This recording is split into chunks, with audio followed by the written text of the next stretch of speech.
Good evening, BTH class. Good evening, sir. Good evening, sir. Good evening. How are you all? Fine, sir. Fine, sir. Fine, sir. Okay. Shall we start? Fine, Yes, sir. Yes, sir. Right. వచ్చిన వాళ్ళందరూ మీరు videos on చేసి పెట్టుకోండి, so that I am able to know who is present and who is not. ఎందుకంటే మళ్ళీ మీకు graduation ఇచ్చేటప్పుడు నాకు కనబడాలిగా, మీరు క్లాస్కి వచ్చారా లేదని కనబడాలి.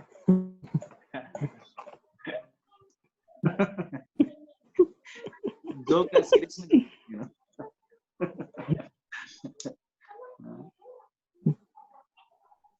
కొందరు ఆ రోజుల్లో దేవదూతలా ప్రత్యక్షం అవుతా ఉంటారు.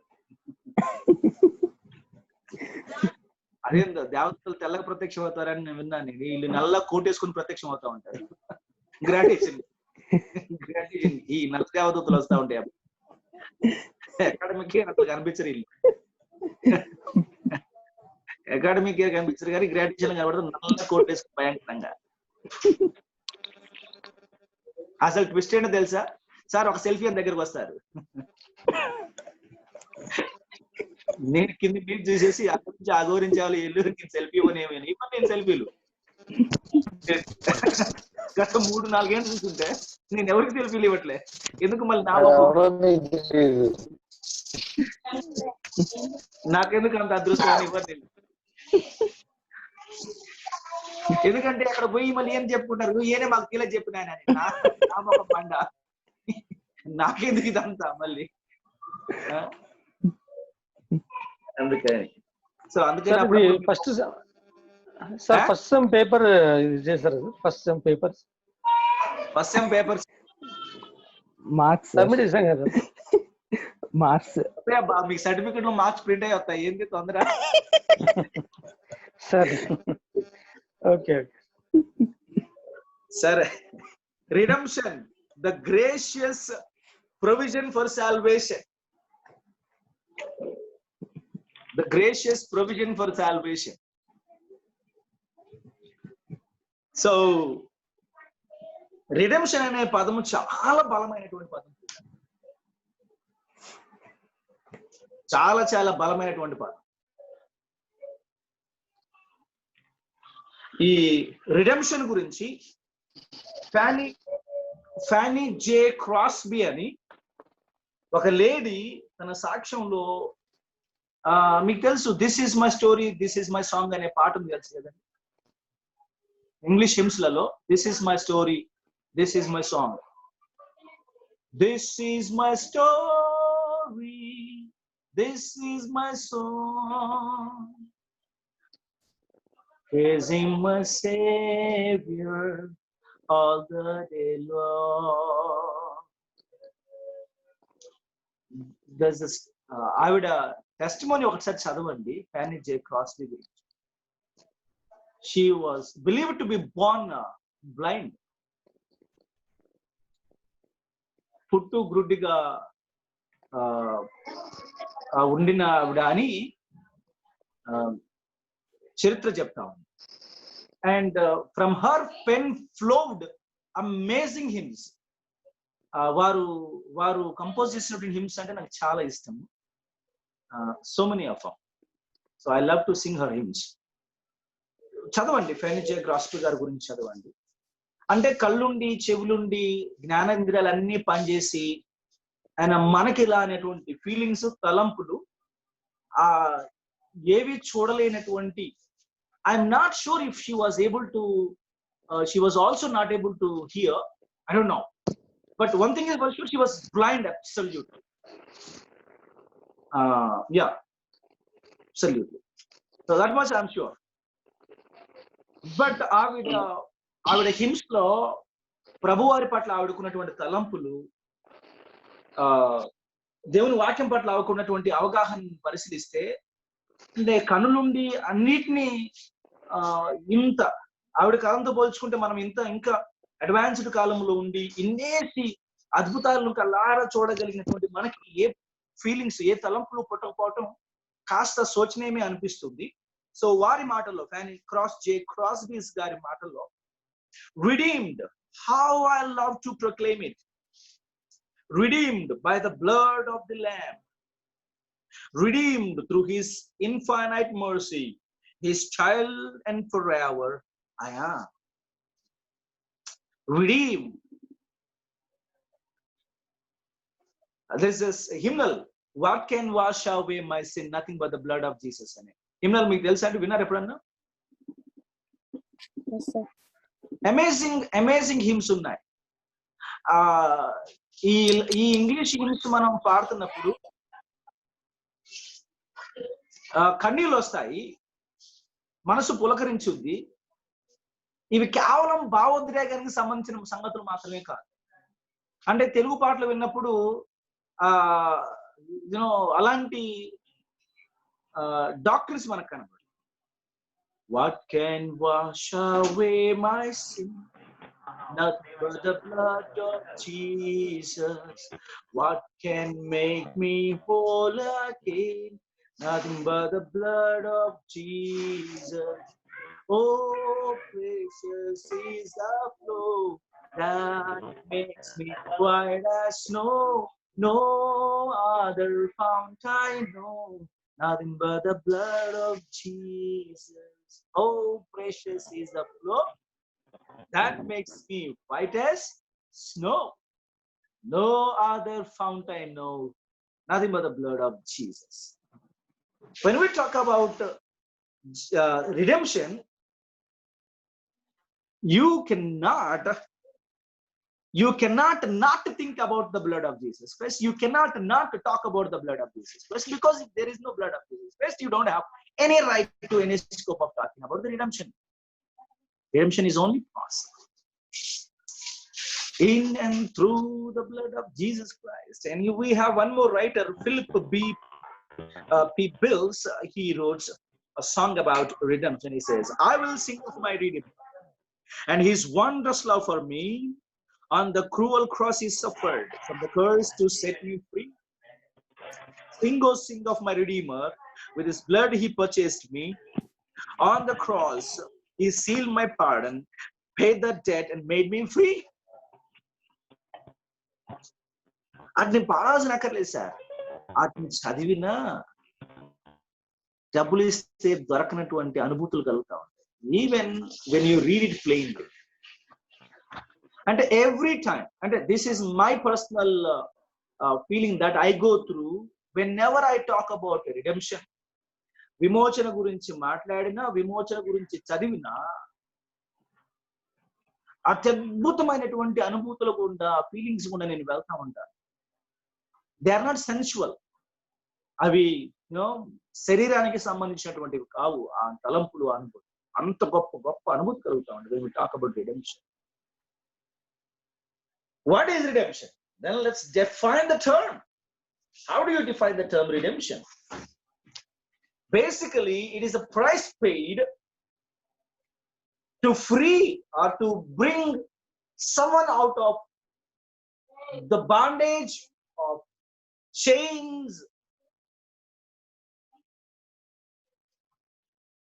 someone who is bound, someone who has been chained, someone who has been locked up, someone who is confined is brought outside by paying the price demanded by the law. That's called redemption. And how is it related to me? How does it apply to me? కొత్త నిబంధన గ్రంథంలో మనం పరిశీలించినప్పుడైతే,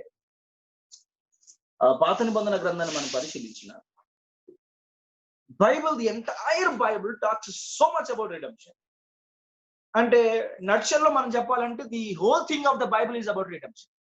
yeah, let's put it in this way. The entire Bible, the total thing is all about redemption. Either in the New Testament or in the New Testament, Old Testament, Old Testament లో redemption introduced, redemption proposed, redemption exemplified. When it comes to New Testament, redemption demonstrated, redemption applied, and redemption preached. ఇవన్నీ ఎక్కడ లేవు, రాసుకొని పనికొస్తాయి. In the Old Testament, redemption proposed, redemption exemplified. అంటే విమోచన జరగబోతోంది అనే ప్రస్తావన మనకి పాత నిబంధనలో ఆ ప్రపోజల్ కనపడుతుంది. రిడెంప్షన్ అర్పించబడుతున్నటువంటి ప్రతి జంతువులో రిడెంప్షన్ అనేది ఎగ్జంప్లిఫైడ్. విమోచన ఏ విధంగా జరగబోతోంది అనే దానికి పాత నిబంధనలో అర్పించబడే ప్రతి జంతువు ఒక నమూనాగా లేకపోతే ఒక రుజువుగా ఉంది. రిడెంప్షన్ ఎగ్జంప్లిఫైడ్. రిడెంప్షన్ ప్రాఫెసైడ్, రిడెంప్షన్ ప్రవచించబడుతూ వచ్చింది.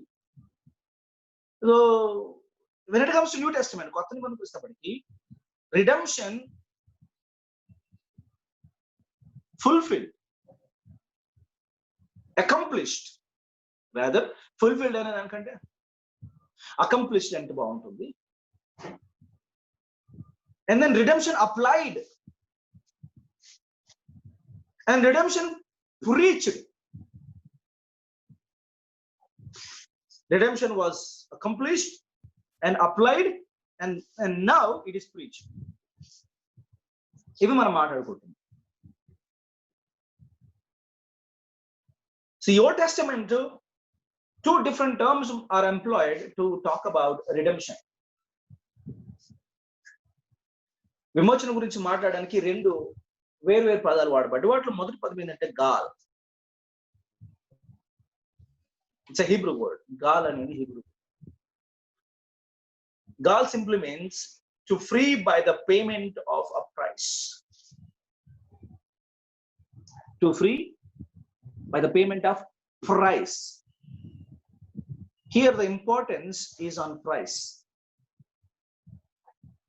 And you can be freed only if you are paid. You have to pay the price. That's about gal. And this is a kind of a domestic terminology.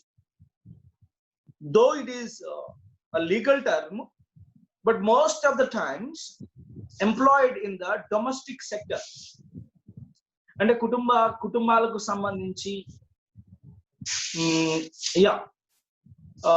Legal, యాక్చువల్గా ఇవన్నీ legal terms అండి. కానీ the employment of this term వచ్చేటప్పటికి it is more often used for domestic settlements. ఎలాగుంటుందంటే రూతు గ్రంథంలో redeemer గురించి మనం మాట్లాడతాం. బోవాజ్ రూత్ విషయంలో బోవాజ్ కంటే కూడా సమీపస్తుడైనటువంటి ఇంకొక వ్యక్తి ఉండేవాడు. రూతును విడిపించవలసి వచ్చినప్పుడు బోవాజ్ కంటే సమీపస్తుడైనటువంటి ఇంకొక వ్యక్తి, ఆయన ఏమంటారంటే కిన్స్మెన్ రిడీమర్ అంటారు. విడిపించదగినటువంటి సమీప బంధువు అంటారు. విడిపించదగినటువంటి సమీప బంధువు, కిన్స్మెన్ రిడీమర్.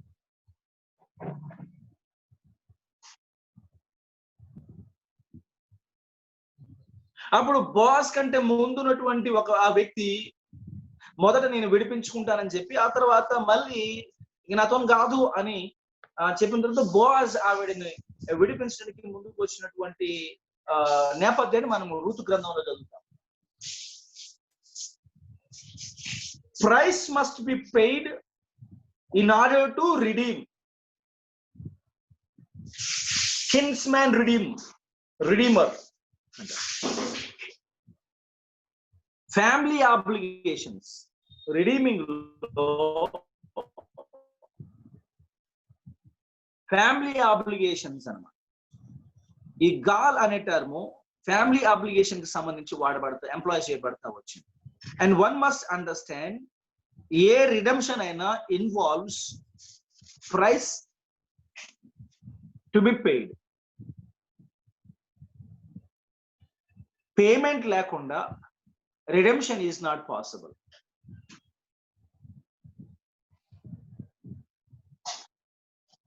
స్వంత పూచికత్తుపై విడుదల అనే మాట మనం వినే ఉంటాం మల్టిపుల్ టైమ్స్. అంటే price must be paid in order to be delivered or redeemed, set free. బయటికి విడిచిపెట్టబడాలంటే ప్రైస్ మస్ట్ బి పెయిడ్.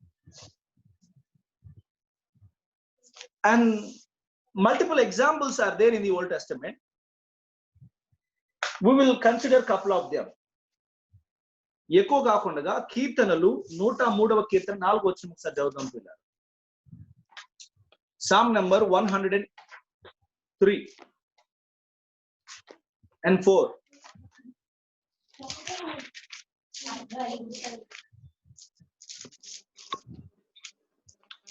సమాధిలో నుండి నీ ప్రాణమును విమోచించుచున్నాను, కరుణ కటాక్షములను నీకు కిరీటంగా ఉంచుచున్నాడు.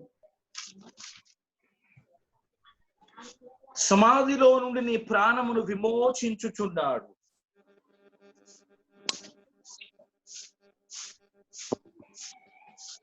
God redeems his people. సమాధిలో నుంచి విడిపించుచున్నాడు, విమోచించుచున్నాడు అనే మాట ఇక్కడ వాడబడింది. 107వ కీర్తన 2వ వచనంలో యెహోవా విమోచించిన వారు ఆ మాట పలుకుదురు కాక, ఆయన విరోధుల చేతిలో నుండి ఆయన విమోచించిన వారును. goes on and on. యెహోవా చేత విమోచింపబడిన వారు, విడిపించబడిన వారు అనే మాట మనం రిపీట్ గా చదువుతాం.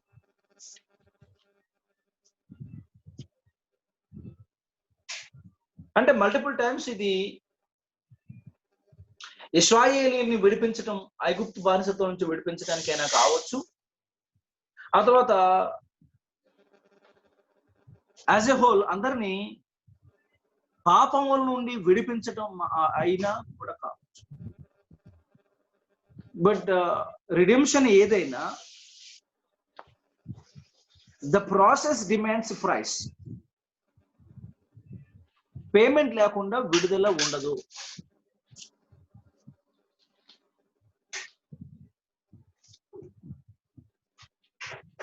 ప్రభు మాత్రమే విమోచింపగలడు. Who do you think can redeem? Who do you think can deliver?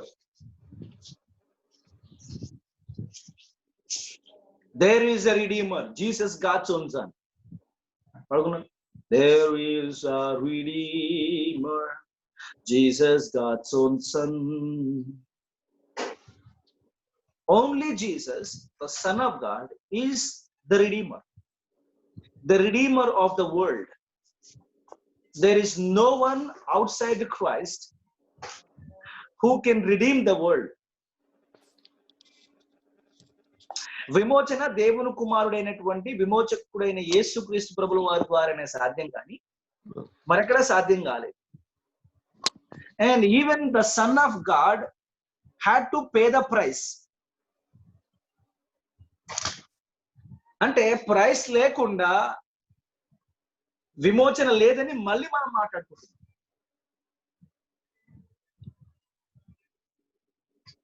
Gall simply means price must be paid.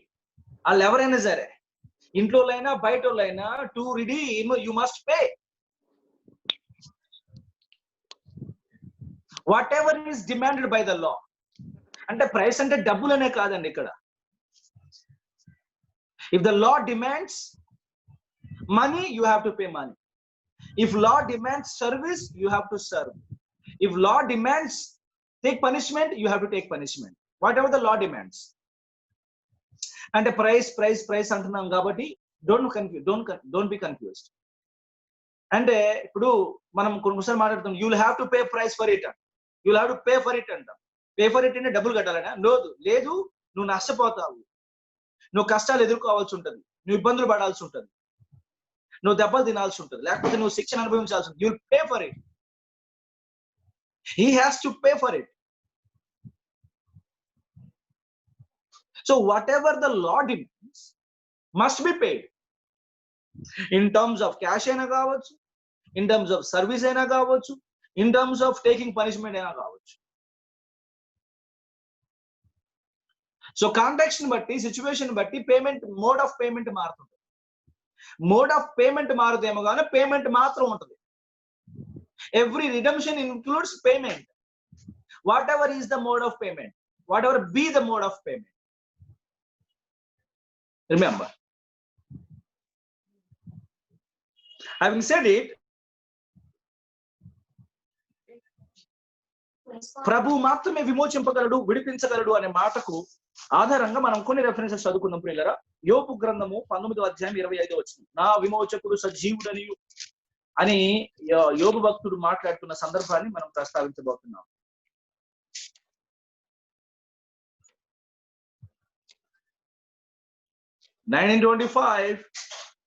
Job chapter 19:25.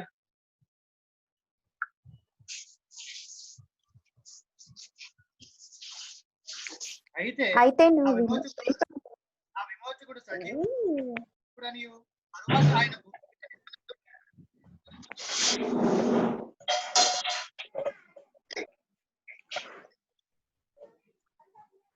అయితే నా విమోచకుడు సజీవుడనియు తరువాత ఆయన భూమి మీద నిలుచుననియు నేను ఎరుగుదును. Who do you think Job was talking about? ఖచ్చితంగా యేసుక్రీస్తు ప్రభువు వారి గురించి మాత్రమే మాట్లాడుతున్నాడు యోబు. వేరొకరి గురించి మాట్లాడే అవకాశం లేదు. Who can deliver? Deliverer or redeemer? If యేసు ప్రభువు వారి మూలంగా కాకుండా మరొక మూలంగా మనము విడుదల, విమోచన పొందే అవకాశం ఉంటే అసలు యేసుక్రీస్తు ప్రభువు వారు భూలోకానికి వచ్చి ఉండవలసిన అవసరమే ఉండేది. దేవుడు తన సార్వభౌమ ప్రణాళికలో భాగంగా సమస్త జ్ఞానం, అనంత జ్ఞానంలో ఆలోచించినప్పుడు there was no way out. ప్రభుల వారు భూలోకానికి వచ్చి విమోచించటం మినహాయిస్తే వేరొక ఆప్షన్ కనిపించలేదు దేవునికి, వేరొక చాయిస్ లేదు దేవునికి. ఎందుకంటే there is no fun when there is an alternate mode or method or means of delivering. Why should he bring it to his own life? తన ప్రాణాల మీదకి ఎందుకు తెచ్చుకోవాల్సి వచ్చి ఉండే? Since there was no way out, he had to do it. మనుషులమైన మనమే మన మీదకి రాకుండా ఒక చేసే అవకాశం, మన మీద భారం పడకుండా, మన మీద ఒత్తిడి పడకుండా, ఖర్చు పడకుండా చేసే పని ఏదైనా ఉంటే, అవకాశం ఉంటే, లేకుండా అలాంటి అవకాశాలు పుట్టించుకుని చేసే అలవాటు మనకు. ఏదో రకంగా మన మీద భారం పడకుండా, ఏదో రకంగా మన మీదకి మన చేతి మీద ఏం పడకుండా వేరే వాళ్ళతో చేయించేసి దులిపేసుకునే అలవాటు మనకు.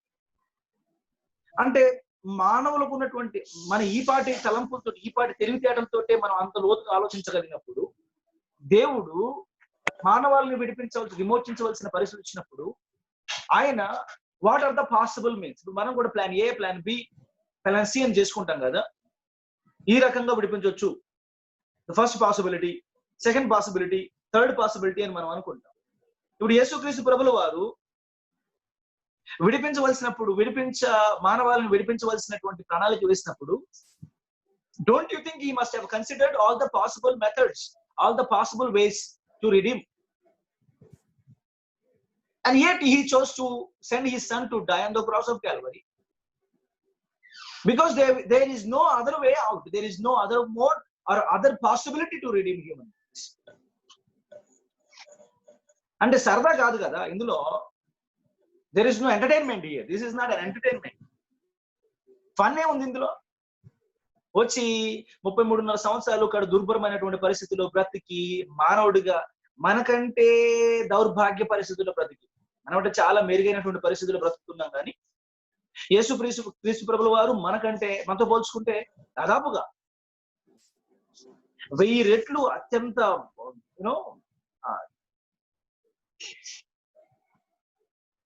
దౌర్భాగ్య పరిస్థితుల్లో బ్రతికారు ఆయన. That too 333.5 years. So there is no fun in here. ఇది అంత సరదా పడాల్సిన విషయం ఏమి కాదు. ఎందుకంటే యేసుక్రీస్తు ప్రభువుల వారు చివరిలో ఆ గెత్సేమనే తోటలో తండ్రి నీ చిత్తమైతే ఈ గిన్నె నాయకుని తొలగించమని ప్రార్థన చేసేటప్పుడు ఆయన ఆవేదన, ఆయన దుఃఖం అంతా ఇంత కాదు. That's not fun. There is no fun in here.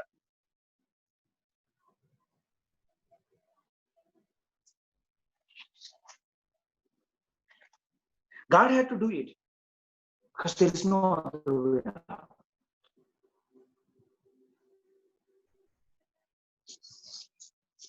నేనే సత్యమును, నేనే జీవమును, నేనే మార్గమును. సూర్యుడి కింద భూమి మీద ఈ నామం తప్ప మరొక నామం లేదు. There was a possibility that some other name can save anyone. Yesukristu ప్రభువు వారి ఇంటి త్యాగం చేయాల్సిన అవసరం లేదనే విషయాన్ని మనం అర్థం చేసుకుంటే సరిపోతుంది. Isaiah chapter 43 verse number 14. Yeshaya గ్రంథం 43 అధ్యాయము 14వ వచనం. Thus say the Lord, your Redeemer, the Holy Isaiah One of 43. Israel. Thus say the Lord, your Redeemer, the Holy One of Israel. For your sake, I will send to Babylon and bring them all down as fugitives. Okay. ఇశ్రాయేలు పరిశుద్ధ దేవుడును మీ విమోచకుడునైన యెహోవా ఇలాగు సెలవిస్తున్నాడు. ఇశ్రాయేలు పరిశుద్ధ దేవుడును మీ విమోచకుడునైన యెహోవా ఈ విధంగా సెలవిస్తున్నాడు. The Holy One of Israel, the Holy God of Israel, and your Redeemer. The word Redeemer is the strongest word.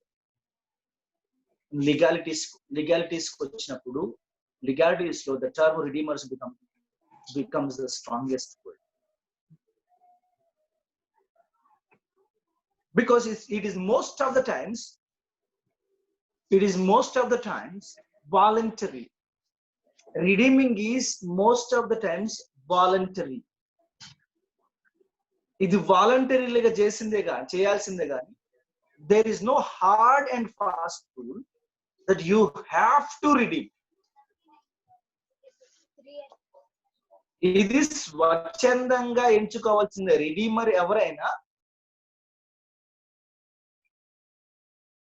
స్వచ్ఛందంగా ముందుకు రావాల్సిందే కానీ బలవంతంగా చేసేది ఏది లేదా. గుర్తుపెట్టుకోండి, చేసినటువంటి తప్పుకి ఒకడు శిక్షలో ఉన్నాడు, చేసినటువంటి తప్పుకి ఒకడు బంధించబడి ఉన్నాడు. అలా బంధించబడినటువంటి వాడిని వాట్ ఈజ్ లీగల్? చేసిన తప్పుకి శిక్ష అనుభవించటం legal. What is the rule? చేసిన తప్పుకి వాడు శిక్షను పొందుకోవటం రూల్. ఇక్కడ రిడీమింగ్ అనేది రూల్ కాదు. రిడీమింగ్ అనేది జస్టిస్ కాదు. మరి రిడీమింగ్ అనే యాక్ట్ దేనికి కిందకి వస్తుంది? రిడీమింగ్ అనే యాక్ట్ దేనికి ఎందుకు వస్తుందంటే వాలంటరీ యాక్ట్. ఈ రిడీమింగ్ అనేది దేని కిందకి వస్తుందంటే it is a gracious act. కృపతో, జాలితో, కనికరంతో స్వచ్ఛందంగా ముందుకు వచ్చి without the force of any external element, బయట నుంచి ఎవరి ప్రోత్సాహం కానీ ఫోర్స్ కానీ లేకుండా ఇట్ ఈస్ ఫ్రమ్ వితిన్, ఇది నాలో పుట్టి నేను స్వచ్ఛందంగా ముందుకు వచ్చి I take up what ever the pain, I take up what ever the expenditure, I take up whatever the shame, I take up whatever the blame. ఇది నేను వాలంటీర్ గా తీసుకునేదే కానీ ఎవడు నన్ను బలవంతంగా చేయడానికి వీల్లేదు. అది దౌర్జన్యం అవుతుంది. రిడెంప్షన్ అనరు దాన్ని. That doesn't become redemption. They are making me a slave. Let's move down. There is another word. విమోచనకు సంబంధించి there is another word. Padah. Gaal తర్వాత the other word for redemption is పదా.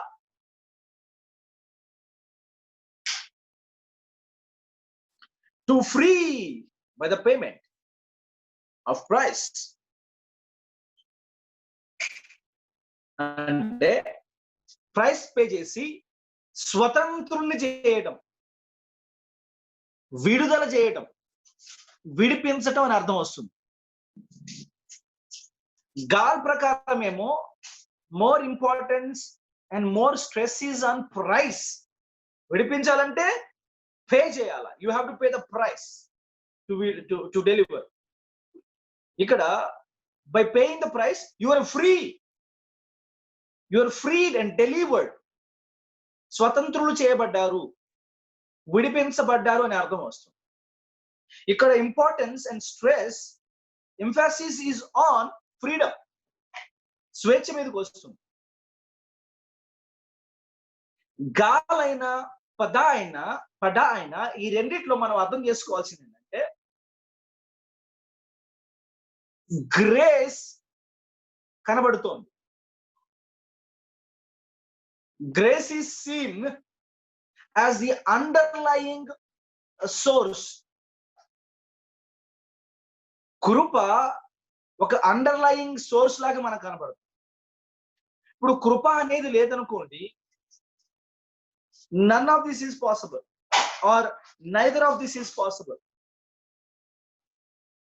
Gal is not possible, to pay the price is not possible, pada to set free is not possible. Paying is possible, paying price is possible, and setting free is possible because of the grace, because grace is the underlying principle, underlying source. So కృప యొక్క ప్రమేయాన్ని మనము అంతర్గతంగా చూస్తున్నటువంటి వారంగా ఉన్నాం. ఈ పదా గురించి మనం మాట్లాడినప్పుడు ఇశ్రాయేలీయులు ఐగుప్తు బానిసత్వంలో నుంచి విడిపించటము, దే వర్ సెట్ ఫ్రీ. ఇక్కడ importance, primary emphasis on freedom. So Israelites were set free, వారు స్వేచ్ఛ అనుగ్రహించబడ్డారు, వాళ్ళు స్వతంత్రాన్ని అనుగ్రహించబడ్డారు, విడిపించబడ్డారు బానిసత్వంలో నుంచి.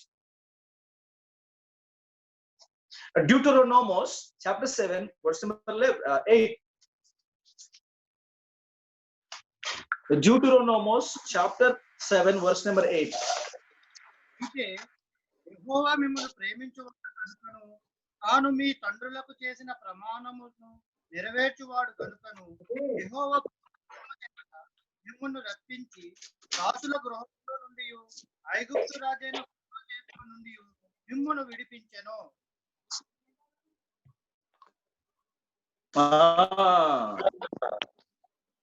ఐగుప్తు రాజైన ఫారో చేతిలో నుండి మిమ్మును విడిపించెను అనే మాట మనకు కనపడుతుంది.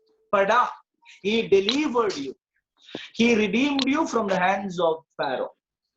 Here the emphasis is on freedom. ఎందుకంటే అక్కడ price was not paid for anyone. Israel విడిపించడం కొరకు was there a price paid?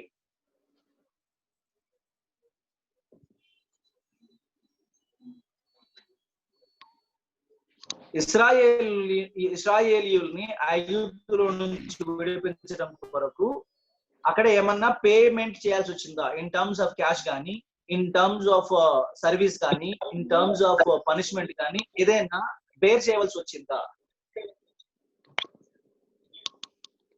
No.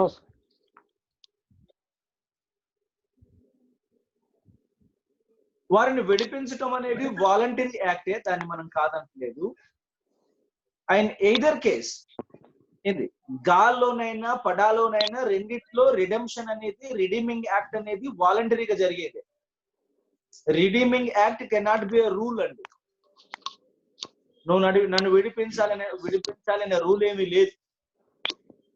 In both the cases it is voluntary.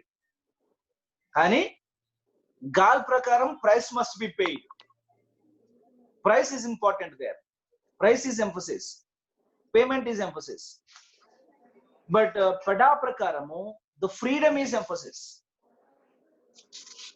So ఇశ్రాయేలీయులు ఐగుప్తు నుంచి విడిపించబడ్డామని మనం చెప్తూనే what was paid అంటే nothing was paid. In terms of money, nothing was paid. In terms of service, nothing was paid. In terms of taking punishment, no, nothing has happened. But yet they were redeemed because the primary focus, emphasis is on freedom. So redeeming Israel was pada.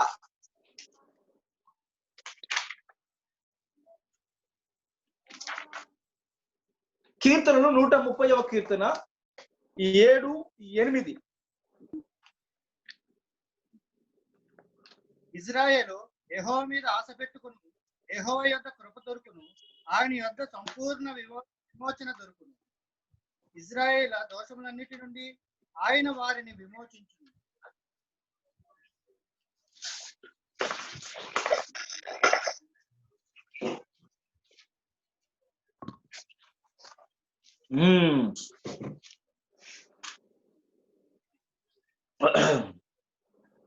ఆయన యొద్ద సంపూర్ణ విమోచన దొరుకును. ఆయన ఇశ్రాయేలు దోషములన్నిటి నుండి ఆయన వారిని విడిపించు. విమోచన దొరకాలంటే ముందు ఇంకొకటి దొరకాల. ఏంటది?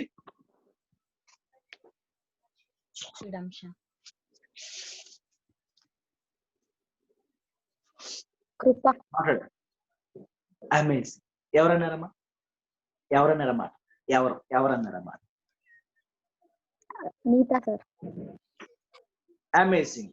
కృప దొరకాలి. విమోచన అంటేనే రక్షణ అండి. అంటే పదాలు అటు ఇటు ఉంటాయి. రిడెంప్షన్ అన్నా, డెలివరెన్స్ అన్నా, సాల్వేషన్ అన్నా, ఏంటది? ఇదేమో లీగల్ టర్మ్. మారు మనసు ఎన్ని ఒకటే టర్మ్స్. జస్టిఫికేషన్ మనం మాట్లాడదాం, వాటి గురించి కూడా మాట్లాడదాం. విమోచన దొరకాలంటే ముందు కృప దొరకాలి. ఎందుకు? ఇందాక చెప్తూ వచ్చిన ఇది వాలంటరీగా, స్వచ్ఛందంగా చేయాల్సిందే కానీ రూల్ ప్రకారం ఏం జరగదు ఇక్కడ. You have to deliver me, you know there is no such thing as that by rule he has to deliver us.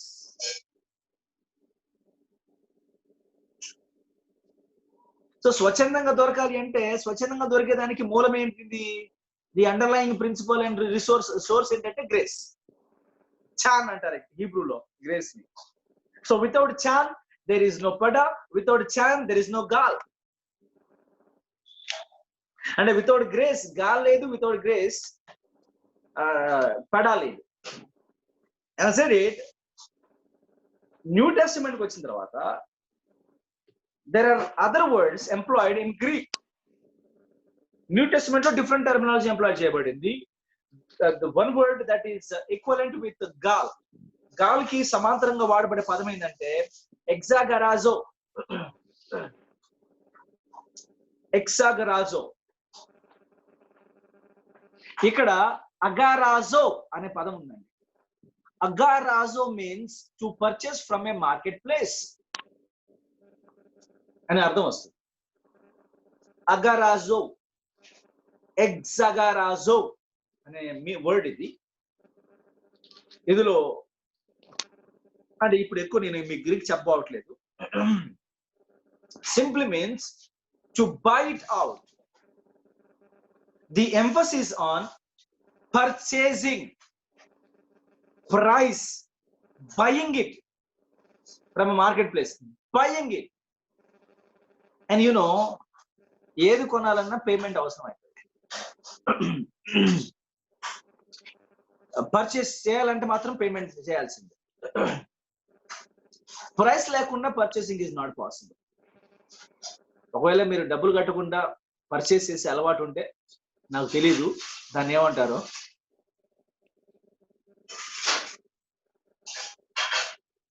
What you call it? డబ్బులు కట్టకుండా కొనే అలవాటుని ఏమంటారండి? Some people have that. Maybe దేవుని పిల్లలకు ఉండకూడదు అలవాటు. డబ్బులు కట్టకుండా కొనే అలవాటుని ఏమంటారండి? Credit buying on credit. మరి అమ్మ కాకపోతే కాసేపటికైనా కట్టాలి, మీరే కట్టాలి కానీ దాన్ని కూడా డబ్బులు పెట్టి కొట్టమే అంటారు. క్రెడిట్ అయినా సరే ఉంటేనేమో డెబిట్, లేకపోతేనే క్రెడిట్. ఎప్పుడైనా మీరు కట్టాల్సిందే అది. కానీ ఇటు క్రెడిటింగ్ లేకుండా డెబిటింగ్ లేకుండా కొనే అలవాటు ఉంటుంది కొందరికి. Stealing service. దీన్ని కొనే అలవాటు అంటారు, కొట్టేసే అలవాటు ఉంటారు. దాన్ని కొట్టేయడం అంటారు స్టీలింగ్, దొంగతనం చేయడం. అది చిన్న వస్తువే కావచ్చు, పెద్ద వస్తువే కావచ్చు. ఇవి కూరగాయల దుకాణం పోయినప్పుడు బాగా జరుగుతూ ఉంటాయి. అది ప్రత్యేకించి ఉల్లిగడ్డల కాడ, ఉల్లిగడ్డల కాడ, టమాటాల కాడ బాగా జరుగుతూ ఉంటుంది. ఆడు తూకం వేసిన తర్వాత పటాపట 2 పడతా ఉంటాయి మన సంచిలో. తూకం వేసి మన దాంట్లో వేసిన తర్వాత కూడా అదనంగా 2, 3 పడుతూనే ఉంటాయి.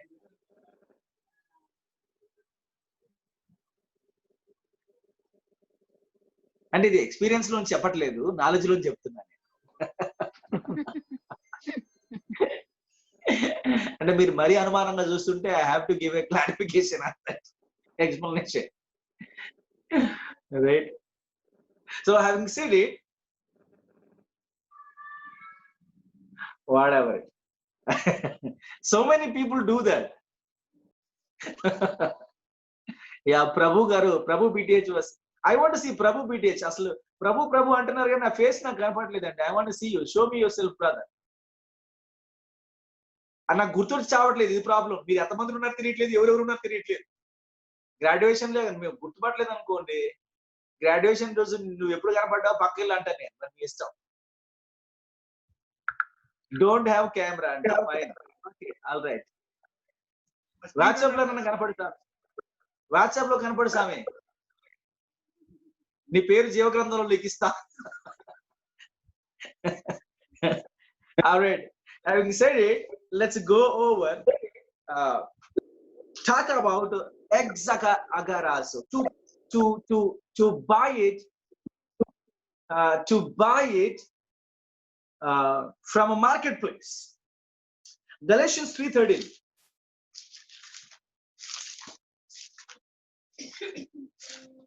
ఆత్మను గూర్చిన వాగ్దానము విశ్వాసం వలన మనకు లభించినట్లు అబ్రహాము పొందిన ఆశీర్వచనము క్రీస్తు యేసు ద్వారా అన్యజనులకు కలుగుటకై క్రీస్తు మన కోసము శాపమై మనలను ధర్మశాస్త్రము యొక్క శాపము నుండి విమోచించెను. ధర్మశాస్త్రం యొక్క శాపము నుండి విమోచించెను. చూడండి ప్రియులారా, ధర్మశాస్త్రం యొక్క శాపం నుండి విమోచించెను అనే పదాన్ని మనం పక్కన పెడితే, ధర్మశాస్త్రం అనే పదం గురించి పెద్దగా ఆలోచించబాకండి ఈ స్థాయిలో. ధర్మశాస్త్రం వల్ల మనకు శాపం రావడం ఏంటి, ధర్మశాస్త్రం శాపాలు పెడుతుందా, మేలు చేస్తుందా, ఆశీర్వాదాలు ఇస్తుందా, అది వేరే చర్చ అవుతుంది. దాని గురించి మనం మాట్లాడుకుంటే విమోచన అనే ఒకే ఎలిమెంట్ గురించి మనం విమోచన అనే ఒక ఎలిమెంట్ గురించి మాట్లాడుతున్నాము. మనము బంధించబడినామంట. బంధించబడి ఉంటే ఇది ఎలాగుంటదంటే, సంతలో ఓపెన్ మార్కెట్ లో చాలా జంతువులు, రకరకాల జంతువులు అమ్ముడుకు వస్తూ ఉంటాయి. అలా బంధించబడి ఉంటాయి అవి. అలా బంధించబడినటువంటి వాటిని ఏ ప్రతిఫలము ఆశించకుండా వాటిని స్వంత ఖర్చులతో కొని స్వేచ్ఛగా వదిలేయటం. ఈ రకమైనటువంటి కనోటేషన్ మనకు కనపడుతుంది. ఈ రకమైనటువంటి అర్థాన్ని మనము గ్రహించాలి. మనల్ని ప్రత్యుపకారం ఏది ఆశించకుండా స్వచ్ఛందంగా తనకు తాను మనల్ని బహిరంగ మార్కెట్లో మనల్ని కొన్నట్టుగా, అంటే పౌలు గారు నాటి సమాజంలో జరుగుతున్నటువంటి పరిస్థితులకి వాడబడుతున్నటువంటి టర్మ్స్ ని థియాలజీకి కనెక్ట్ చేస్తూ వాడుతున్నాడు. సో అందుకనే థియాలజీ మనకు అర్థం కావాలి, బైబిల్ మనకు అర్థం కావాలి అంటే కాస్త బైబిల్ కాలపు సాంప్రదాయాల మీద, బైబిల్ కాలపు భాష మీద, బైబిల్ కాలపు ప్రజల మీద, రాజకీయాల మీద కాస్త అవగాహన ఉంటే బైబిల్ ఇంకా మెరుగ్గా మీకు అర్థం అవుతుంది. ఇవి లేకుండా అర్థమయ్యే అవకాశం చాలా తక్కువ. బట్ వీటి యొక్క ప్రమేయంతో బైబిల్ మనం అర్థం చేసుకున్న ప్రయత్నం చేస్తే చాలా మెరుగ్గా అర్థం అవుతుంది. బైబిల్ కాలపు నాటి జాగ్రఫీ కూడా మనకి పరిచయం ఉండాలి. జాగ్రఫీ తెలిసి ఉంటే ఇంకా బైబిల్ ని మెరుగ్గా అర్థం చేసుకోవటంలో మనం ముందడుగు వేయగలుగుతాం. So the other term that is used in New Testament which is the equivalent or which is the equal term with pada toti equal term endante lutro. The Greek word is lutro. Lutro simply means to release or free by paying a price, to set free by paying price. విమోచించి స్వతంత్రులు చేయడం, deliverance, Liberty.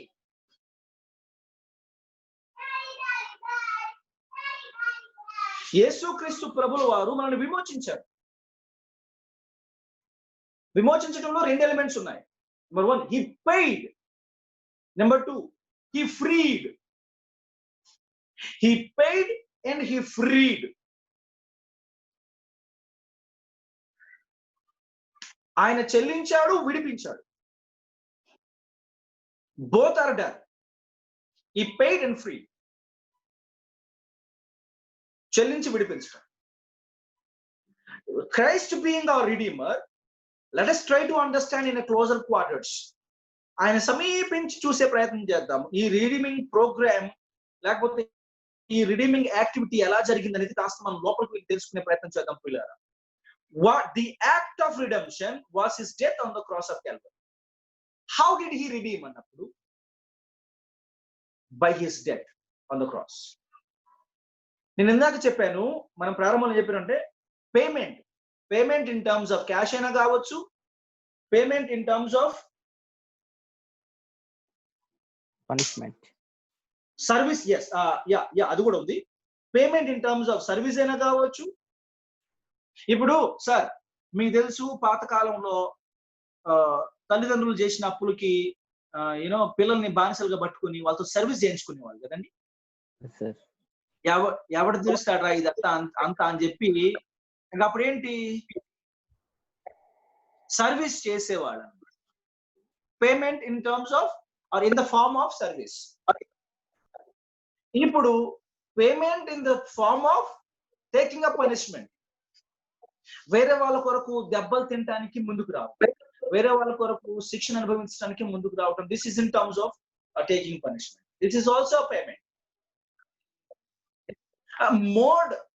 Mode మారుతుంది కానీ payment మాత్రం కంపల్సరీగా ఉంటుంది. So having said it, if we talk about Jesus Christ, how did he redeem ante? Yes, by his death on the cross. Matthew 20:28. అలాగే మనుష్య కుమారుడు పరిచారమునకు రాలేదు కానీ పరిచారము చేయుటకును అనేకులకు ప్రతిగా విమోచన క్రయధనముగా తన ప్రాణమును నిచ్చుటకును వచ్చెనని చెప్పింది. బై హిస్ డెత్, ఆయన పరిచారము సేవ చేయించుకోవడానికి రాలేదు కానీ సేవ చేయుటకును విమోచన క్రయధనముగా అనేకులకు ప్రతిగా విమోచన క్రయధనముగా తన ప్రాణమును ఇచ్చుటకు వచ్చునని చెప్పాను. దిస్ ఇస్ వేర్ ప్రాణముని ఇవ్వటం అంటే his death is spoken about. So సిలువలో ఆయన మరణం గురించి మాట్లాడుతుంది. The act of redemption is the death of Jesus Christ. అంటే what was the adequate payment to redeem you and I? నిన్ను నన్ను విడిపించాలంటే adequate payment ఏంటంటే అండి, was it money? What was the adequate payment? ఆయన రక్తం. ఇప్పుడు దావీదు గారు ప్రార్థన చేస్తా ఉంటారు. ఆయనేనా చేసింది? అంటే 51వ కీర్తనలో ఆయన ప్రార్థన చేస్తా ఉంటాడు. నువ్వు గొర్రెలు నడితే గొర్రెలను ఇచ్చేవాడిని, కాకపోతే నువ్వు ఇవి కోరుకునేవాడవు కావు. అవునా? కీర్తనలు 51కి వెళ్ళండి, ఆయన మాటలోని మనం చదవచ్చు. విరిగి నలిగిన హృదయములను కోరువాడు, విరిగిన మనసే దేవునికి ఇష్టమైన బలులు. దేవ, విరిగి నలిగిన హృదయమును నీవు అలక్ష్యము చేయవు. 16వ వచనంలో బ్రదర్, బలిని కోరువాడవు కావు, కోరిన కోరినలా నేను నీకు అర్పించుదును. దహన బలి నీకు ఇష్టమైనది కాదు, విరిగిన మనసే నీకు ఇష్టం. పేమెంట్, దేవుడు కోరుకునే పేమెంట్ జంతువులు కాదు, బలులు కాదు, అర్పణలు కాదు. యాడక్వేట్ జంతు బలులు, జంతు రక్తాలు can never be an adequate payment for our redemption. Remember, గుర్తుపెట్టుకోండి, పాత నిబంధనలో అర్పించబడినటువంటి ఏ జంతువు అయినా ఇన్కంప్లీట్ ఆఫరింగే. అది ఇన్కంప్లీట్ ఆఫరింగే, అసలు యాడక్వేట్ కాదు. ఏ జంతు రక్తం కూడా మనిషిని విడిపించలేవదు, విడిపించజాలదు. మరి ఎందుకయ్యా దేవుడు వాటిని ఆపాదించాడు అంటే, for time being, for time being. అసలైనటువంటి యాక్చువల్ పేమెంట్ జరిగేంత వరకు టెంపరీగా ఆయన ఏదో ఒకటి అలా అడ్డుగా ఉండటానికి ఆయన ఒప్పుకున్నాడు. ఏమాత్రము సరిపోనటువంటి, ఏమాత్రము పోలనటువంటి ఆఫర్ అంటారు పేమెంట్ జరుగుతున్నా కానీ ఆయన కనికరం గలవాడంటానికి ఆధారం ఏంటి అంటే హీ యాక్సెప్టెడ్. ఆయన జాలి గలవాడు అంటానికి కారణం ఏంటంటే జంతు బలులే. యాక్చువల్ గా జంతు బలులను చూస్తే మనకి ఏమర్థం కావాలండి? అర్పించబడుతున్నటువంటి వేలాది జంతువుల రక్తం వరదలాగా ప్రవేశిస్తుంది. మనకేం కనిపించాలి అక్కడ? రక్తం కనిపించాలని మాత్రం అనబాకండి. హింస, మన యొక్క పాపం సార్. ఫైన్, మాట్లాడండి, మాట్లాడితే మంచిది. పాపం నుండి విమోచన. 10 రాలేసినప్పుడు యువకడం తగలదా?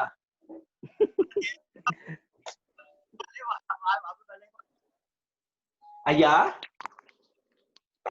మనం చేసిన పాపాలకు అవి బలైపోతున్నాయి.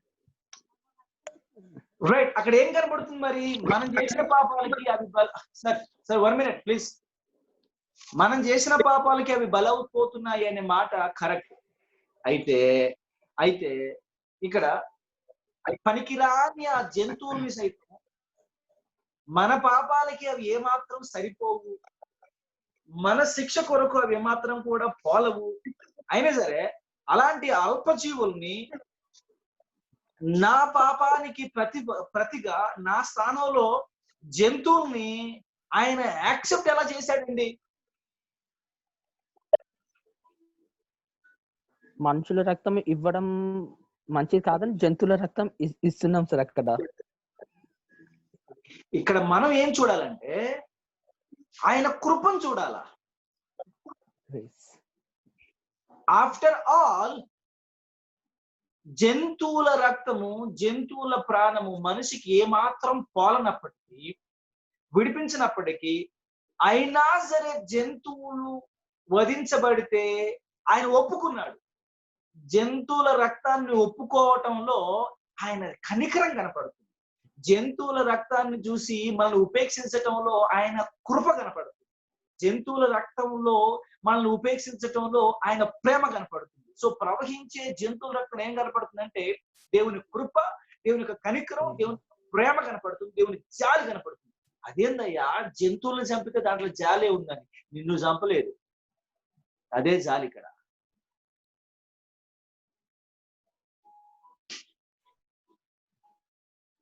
నీవు నేను చచ్చిపోవాల్సి ఉంటుండగా నీ చావుకు నా చావుకు బదులు జంతు రక్తాన్ని ఆయన అంగీకరించినప్పుడు, జంతు రక్తంలో మరి ప్రవహించే జంతు రక్తం ఏం కనపడుతుంది? ఆయన కృప కనపడట్లా, ఆయన కనికరం కనపడట్లా, ఆయన జాలి కనపడట్లా. ఆలోచించండి. పాత నిబంధన దేవుడు చాలా కోపిష్టి దేవుడు, చాలా ఉగ్రత కలిగిన దేవుడు, ఆగ్రహం కలిగిన ఆవేశపరుడు. He is the bloodthirsty God. No, he is not bloodthirsty God. He is gracious God. ఎందుకంటే నిన్ను పట్టుకోకుండా నీ స్థానంలో జంతు సత్పుచ్చుకున్నాడు. మరి దానికి కృపానుకండి ఏమంటారండి? నిన్ను నన్ను అంటే పాత నిబంధన సంగతులు మాట్లాడుతున్నా. ఒక జంతువులను పట్టేసుకొని మనల్ని వదిలిపెట్టడం అంటే, ఒక జంతువుని అంగీకరించి మనల్ని వదిలిపెట్టడం అంటే మరి మామూలు మాట్లాడి ఇది ఎట్లా ఉంటదంటే,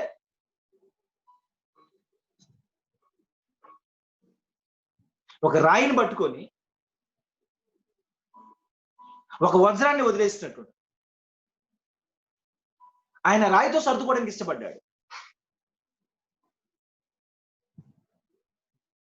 మరి దాని కృప కనికరం జాలకపోతే ఏమంటారు?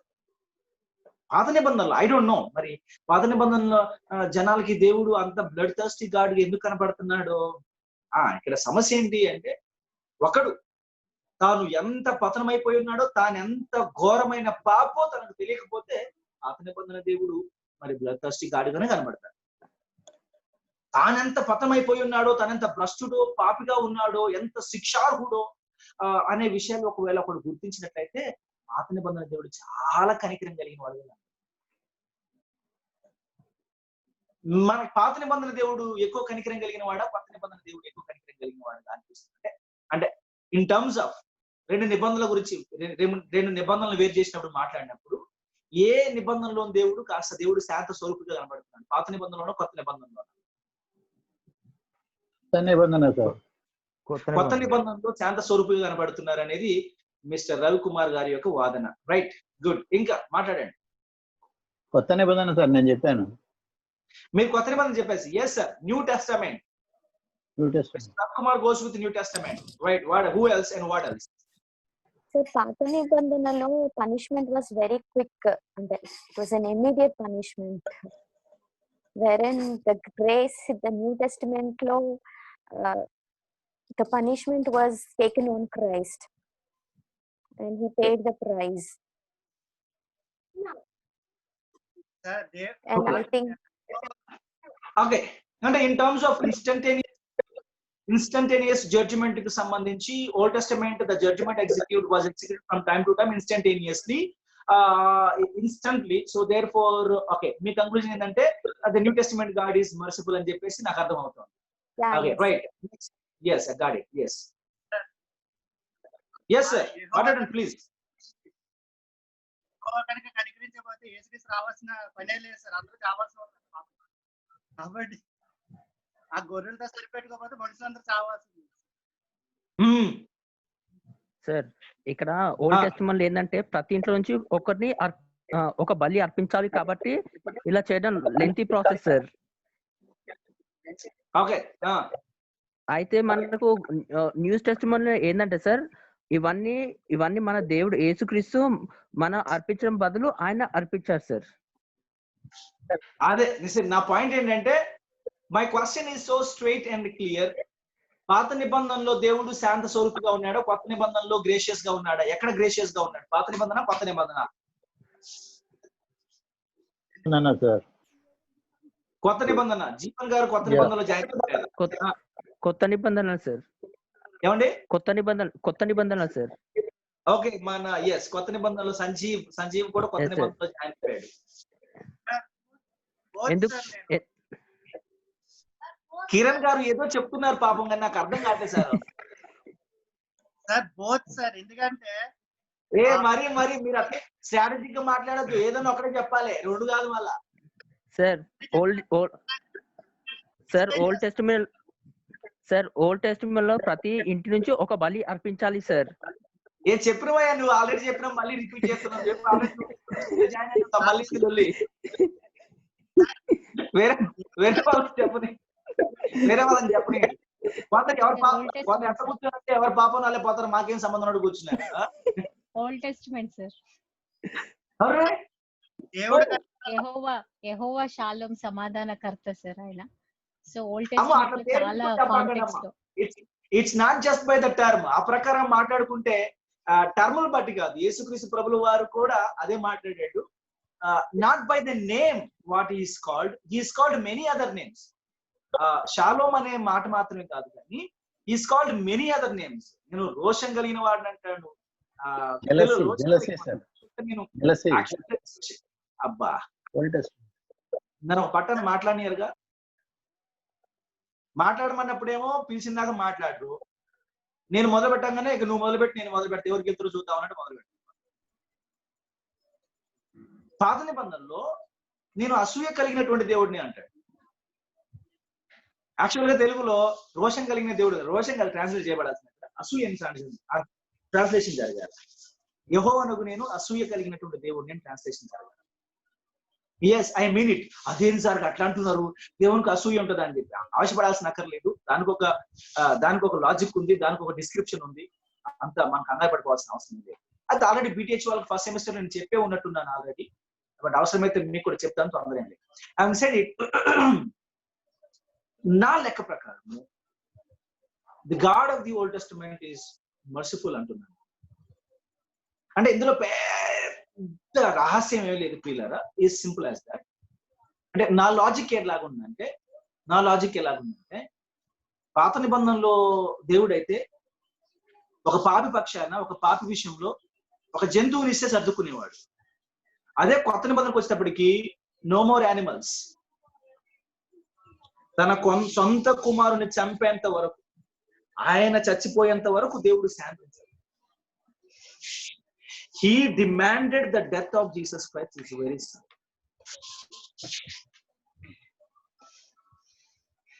తన సొంత కుమారుడైన యేసు క్రీస్తు ప్రభు వారు శిలువ మరణం సమాధి పొందుతానని చెప్పినంత వరకు దేవుడు శాంతించాలి.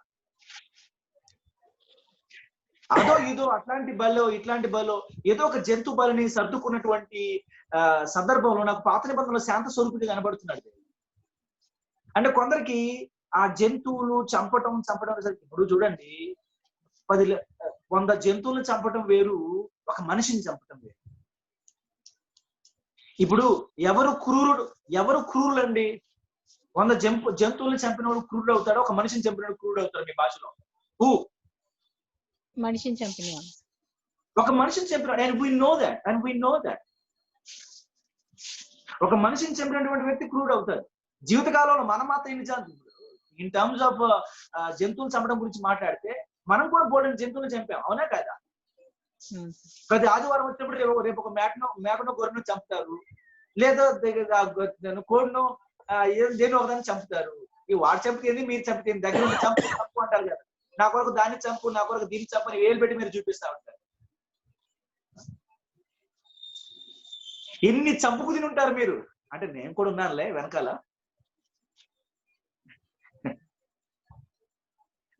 సో మనమందరం క్రూరులం అంటే అదేం సార్ మనం క్రూరులం ఏంటి? నువ్వు కాదు కదా.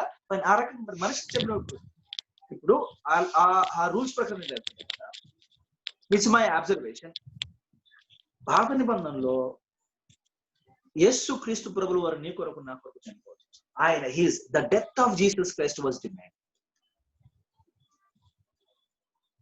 Jesus was punished. He was brutally punished and he was crucified. పాపం అక్కడ జంతువుతో సర్దుకున్నాడు, ఇక్కడ సర్దుకోలే జంతువులతో. No more animals. I want actual payment to be done, either you pay or die. Christ had to pay. అప్పటికి యేసుక్రీస్తు ప్రభువు గెత్సేమనే తోటలో ప్రార్థన చేస్తుంటాడు. ఏమని ప్రార్థన చేస్తుంటాడు తెలుసా? ఏమని చేస్తాడండి గెత్సేమనే తోటలో? ఎంతమైతే విఘ్న నాయకుడి నుంచి తొలగించింది.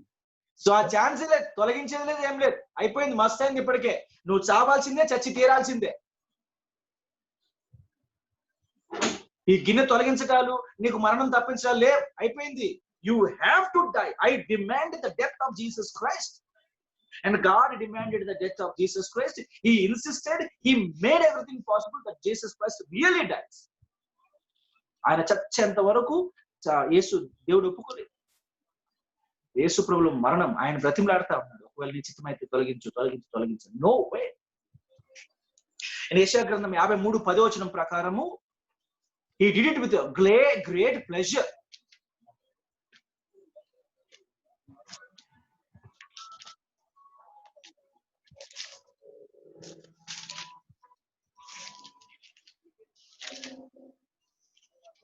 అతని నలగగొట్టుటకు యెహోవాకి ఇష్టమాయెను.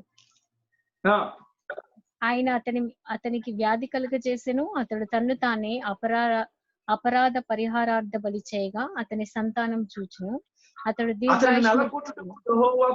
అతనిని నలగొట్టుటకు యెహోవాకు ఇష్టమాయెను.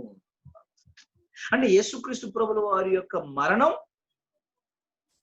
God demanded the death of Jesus Christ. కనికరించలా, యేసయ్యను కనికరించలా. పాత నిబంధనలో పాపులను కనికరించాడు, ఒక జంతువుని అప్పగిస్తే ఒప్పుకున్నాడు. కానీ యేసయ్యను ఇక్కడ కనికరించలా. That's how I see the difference. But of course, మన యొక్క వ్యక్తిగత పాపాల విషయంకి వచ్చినప్పటికి పాప క్షమాపణ సంగతి వేరే. అదే మన వ్యక్తిగత పాప క్షమాపణ విషయంకి వచ్చినప్పటికీ పాత నిబంధనలో శిక్షలు వెనువెంటనే ఉంటుండే. అంటే డే టు డే లైఫ్ లో, మోరల్ లైఫ్ లో, డే టు డే లైఫ్ లో పాపాలకు సంబంధించి, అవిధేయతకు సంబంధించి శిక్షలు పాత నిబంధనలో ఫాస్ట్ ట్రాక్ కోర్టులు ఉండే ఆ రోజుల్లో. కిరణ్ గారు అంతేనా? ఫాస్ట్ ట్రాక్ కోర్టులు ఉండే ఆ రోజుల్లో. ఏ రోజుకి ఆ రోజే చాలా ఫాస్ట్ ట్రాక్ ఉంటుండే కొన్ని సార్లు అయితే. అదే న్యూ టెస్టిమెంట్కి వచ్చేప్పటికి మన సివిల్ కోర్టులు అన్నమాట. అక్కడ పడింది అనుకోండి కేసు, ఆడు వేసినోడన్నా చావాలా, కేసు వేసినోడన్నా చావాలా, అది లేకపోతే ఎవరికి వ్యతిరేకంగా వేశాడో వాడనే చావాలా. ఈలోగా తీర్పులు వచ్చే అవకాశం లేదు. తీరిగ్గా ఇంకా రెస్ట్ తీసుకోవచ్చు. అట్లా ఉంటుంది పరిస్థితి. దిస్ ఇస్ కృపాకాలం కిందకి మనం అది అంటే ఇక్కడ కూడా ఇట్ ఆల్ డిపెండ్స్. అంటే పాత నిబంధన కాలంలో శిక్షించినట్టుగా కొత్త నిబంధన కాలంలో దేవుడు శిక్షించట్లేదా సార్ అంటే మరీ మనంత గుడ్డిగా మాట్లాడు. అసలు కొత్త నిబంధన కాలంలో శిక్షలే లేవు, ఆయన ఎవరిని శిక్షించట్లేదు అలా అనకూడదు ప్రియులారా. ఎందుకంటే శిక్షిస్తున్నాడు. అయితే ఎవరిని ఆయన ఎందుకు శిక్షిస్తాడో మనకు తెలియదు.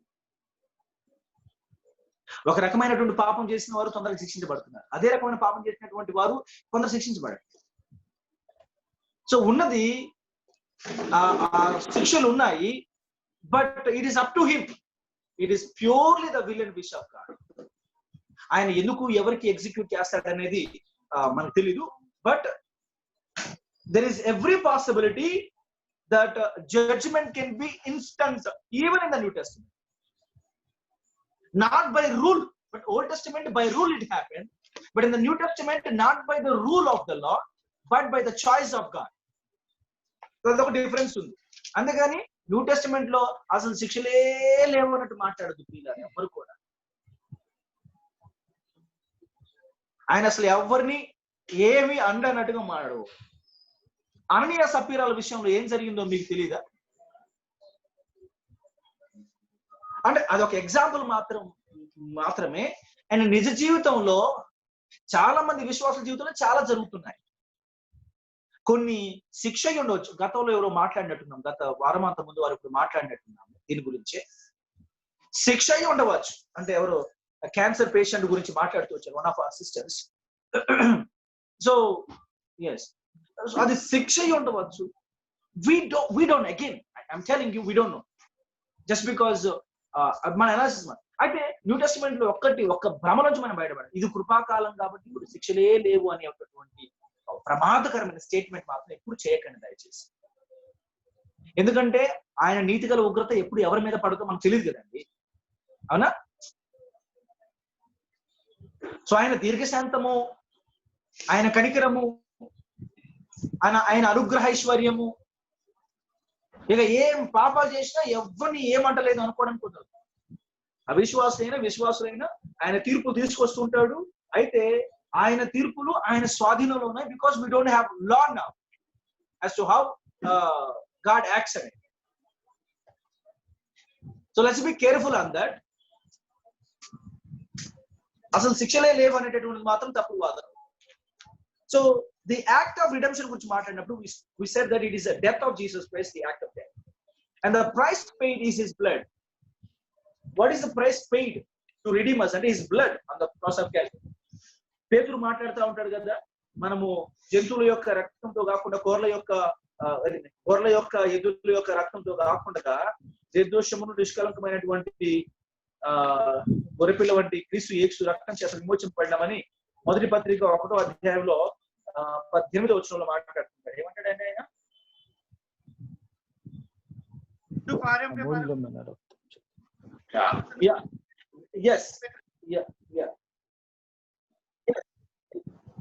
వెండి బంగారముల వంటి చేయ వస్తువుల చేత మీరు విమోచింపబడలేదు, అమూల్యమైన రక్తము చేత అనగా నిర్దోషములు నిష్కలంకమున గొర్రెపిల్ల వంటి క్రీస్తు రక్తం చేత విమోచింపబడింది అని మీరు ఎరుగరా? So it is the blood of Jesus Christ that is the price of our redemption. The act of redemption is the death. The price of redemption is the blood, and the result of redemption is release from the bondage of sin. Timothy, తీతు పత్రిక 2వ అధ్యాయం 14వ వచనం. Titus 2:14. ఆయన సమస్తమైన దుర్నీతి నుండి మనలను విమోచించి సత్క్రియల యందు ఆసక్తి గల ప్రజలను తన కోసరము పవిత్రపరచుకొని తన సొత్తుగా చేసుకొనుటకు తనను తానే మన కొరకు అర్పించుకొనెను.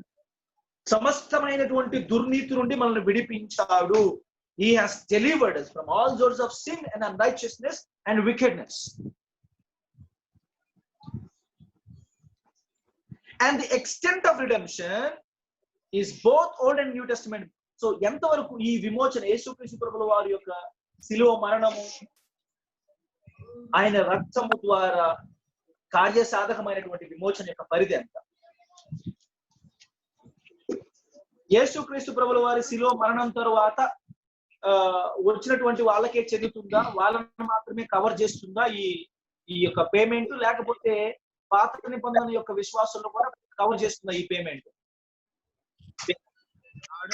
అందరినీ కవర్ ఇద్దరిని సార్, అందరినీ కవర్ చేస్తుంది.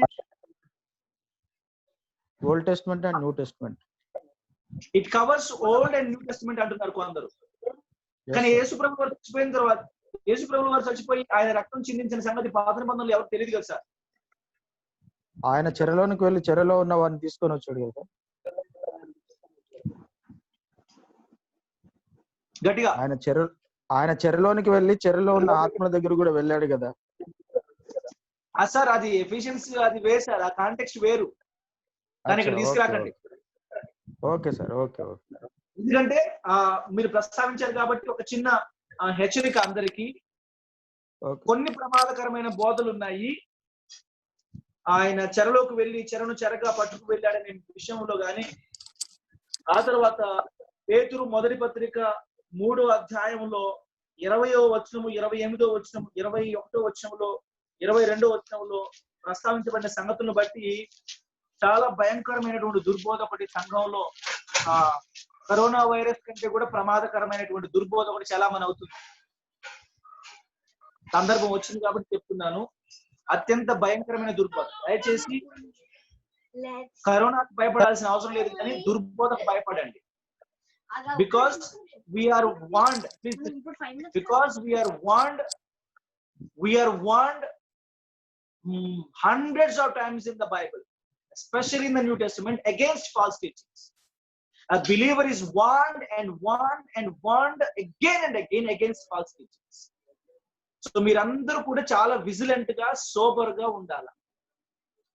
ఉదాసీనంగా ఉండదు. దుర్బోధల విషయంలో చాలా సీరియస్ గా ఉండాలి, ఖండితంగా ఉండాలి. దొంగ వైద్యులు, వైద్యం రానటువంటి వాళ్ళు సమాజానికి మేలా కీట?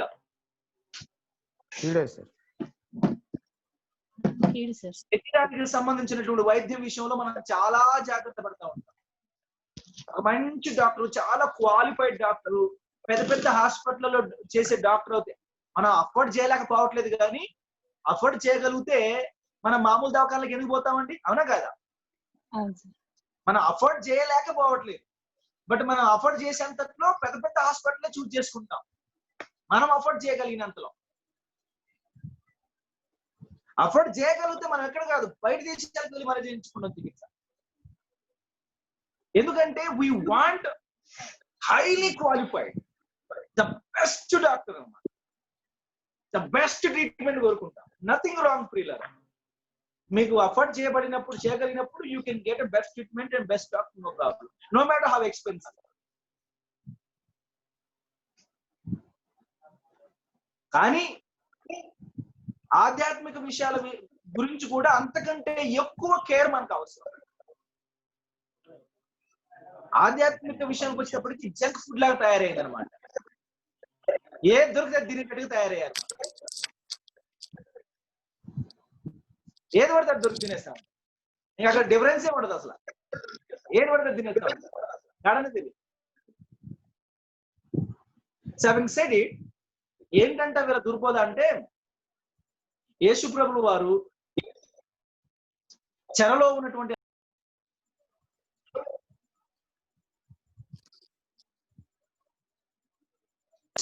యేసు ప్రభువు వారు చెరలో ఉన్నటువంటి వాళ్ళకు వెళ్ళి స్వార్థ ప్రకటిస్తారు. అంటే భూమి మీద ఎవరైతే మారు మనసు లేకుండా చచ్చిపోతారో, అలా భూమి మీద మారు మనసు లేకుండా చచ్చిపోయిన వారికి మళ్ళీ అక్కడ సెకండ్ ఛాన్స్ ఉంటుందంట. ఏంటా ఛాన్స్? 20వ వచనంలో 19 కలిసి ఉన్నాయి.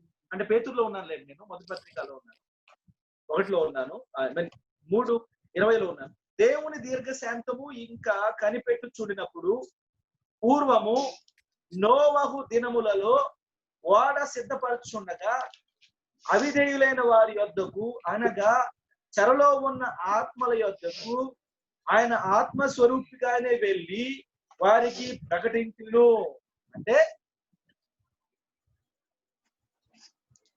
ఓడ ద్వారా బ్రతికి బట్టబట్టింది రక్షణ అండి.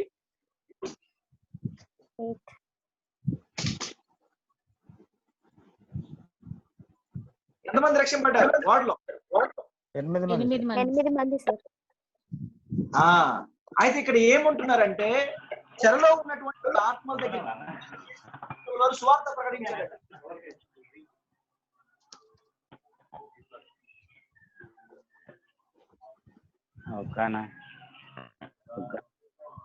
కాబట్టి చచ్చిపోయిన వాళ్ళకి మళ్ళీ చెరలో స్వార్థ ప్రకటించబడుతుంది అనేటటువంటి దుర్బోధ ఉంది. కొందరు మన అంత ముందు సంవత్సరం కొందరు ఒక్కరిద్దరు ఇట్లా అట్లాంటి వాళ్ళు జాయిన్ అయ్యారు మన కాలేజీలో. జాయిన్ అయ్యి లేదయ్యా ఒకసారి ప్రభువుని నమ్ముకోకుండా చచ్చిపోయిన తర్వాత మళ్ళీ రక్షణ ప్రస్తావించబడినటువంటి సందర్భాలని ప్రస్తుతం చేయకండి. కాంటెక్స్ట్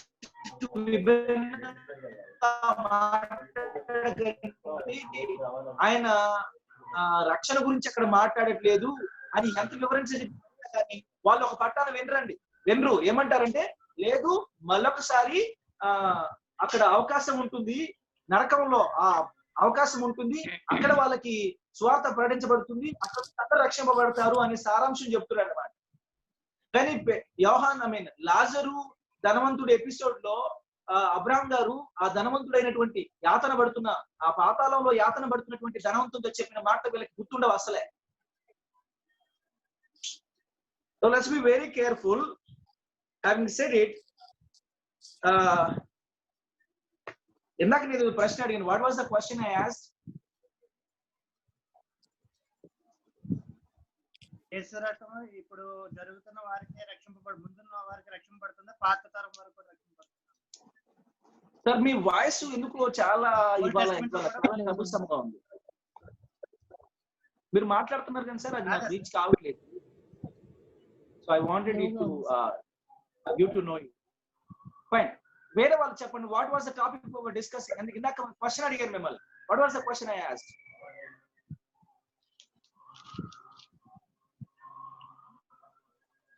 రిడెంప్షన్ ఓల్డ్ టెస్టమెంట్ కా లేకపోతే న్యూ టెస్టమెంట్ వరకేనా క్రీస్తు అన్నది was the question. yes, thank you. Does it include Old Testament అంటే కొందరు yes అన్నారు. yes, it includes. ఎందుకంటే పాత నిబంధనలో ఇందాక అగైన్ సేమ్ థింగ్ రిపీటెడ్. పాత నిబంధనలో అర్పించబడినటువంటి ప్రతి జంతువు యేసుక్రీస్తు ప్రభుల వారికి సాదృశ్యంగా ఉన్నది. they only were accepted on the basis of their expressed faith in the coming Messiah. విమోచకుడు రాబోతున్నాడు. ఇందాక యోబు మనం చదువుకున్నాం, యోబు 19:25 చదువుకున్నాం. నా విమోచకుడు సజీవుడయ్యు అనే ప్రస్తావన తీసుకొచ్చాడు. అక్కలేదు, నా విమోచకుడు సజీవుడనియు అనే మాట చెప్పాడు. ఇప్పుడు విమోచకుడు ఆయన మరలా భూమి మీద నిలుచుననియు అనే మాట కూడా చెప్తాం యోబు 19:25-26లో. ఇప్పుడు యోబు ప్రతిరోజు తన కుమారుల కొరకు ఉదయాన్నే లేచి వారి కొరకు బల్లర్పించడం కానీ తన కొరకు బల్లర్పించుకోవడం కూడా ఏం కనబడుతుందంటే రాబోతున్నటువంటి విమోచకుని పట్ల అతనికి విశ్వాసం ఉన్నట్టు అర్థమవుతోంది. అంటే రాబోతున్నటువంటి విమోచన కొరకు వీళ్ళు ఎదురు చూస్తున్నట్టుగా మనం అర్థం చేసుకోవాలి. మనము ఈ అకాడమిక్ ఇయర్ ప్రారంభంలో కయీను హేబేలుల గురించి మాట్లాడినప్పుడు కయీనును ఎందుకు కాదన్నాడు దేవుడు, హేబేలుని ఎందుకు అవునన్నాడు దేవుడు అనే ప్రశ్న ఒకటి వేశాం. కయీనుని ఎందుకు కాదన్నాడు, హేబేలుని ఎందుకు అవునన్నాడు? కొత్తగా వచ్చిన వాళ్ళు చెప్పండి. అంటే పాతగా వచ్చిన వాళ్ళు కూడా చెప్పొచ్చు. అమ్మా మాట్లాడండి. కయీను జెలస్ ఉండే సార్ ఏబేలు పట్ల. సో అది కదమ్మా, ఆ తర్వాత జలసి ఉండిందిగా. ఫస్ట్ వాడేగా తీసుకుపోయింది కయ్యూను. ఇంకా జలసే ఉంది. కయ్యూను హార్ట్ఫుల్ గా సాక్రిఫైస్ ఇవ్వలేదు. అమ్మా, అంటే హార్ట్ లో కొంచెం గ్యాప్ ఉందంటారా? అంటే he did not want to. ఖచ్చితంగా కయ్యూను the best, he did not give the best. yes, శ్రేష్టమైన బలి ఇవ్వలేదు సార్. హేబేలు శ్రేష్టమైన బలిని దేవునికి ఇచ్చాడు. హీబ్రూస్ 11 లో ఉంటది అది. లేదు సార్, మన క్లాస్ లో పెట్టుకోవాలి. మాట్లాడండి, ఇప్పుడు మాట్లాడండి. గుర్తుంటే అంటే మతి మరుపు మన జన్మ హక్కు.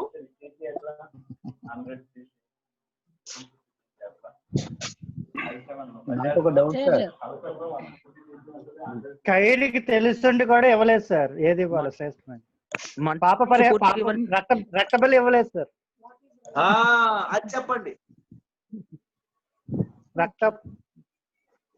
కయ్యూను అర్పించవలసింది blood sacrifice, vegetable sacrifice. Sir ఒక డౌట్ సార్. ఎవరు సార్?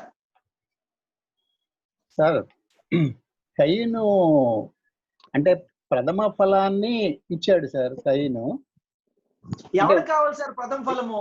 అగ్రికల్చరల్ అతను ప్రథమ దీనిలో ఇచ్చాడు. హేబేలు అర్థమైంది సార్, అర్థమైంది. నేను చెప్తున్నానండి, ప్రథమ ఫలంలో ఎవరికి కావాలి సార్? చెప్పింది చేయండి, చెప్పింది చేయాలా. దేవుడి దగ్గరకు వచ్చేటప్పటికి నేను ఫస్ట్ తీస్తున్నా, బెస్ట్ తీస్తున్నా.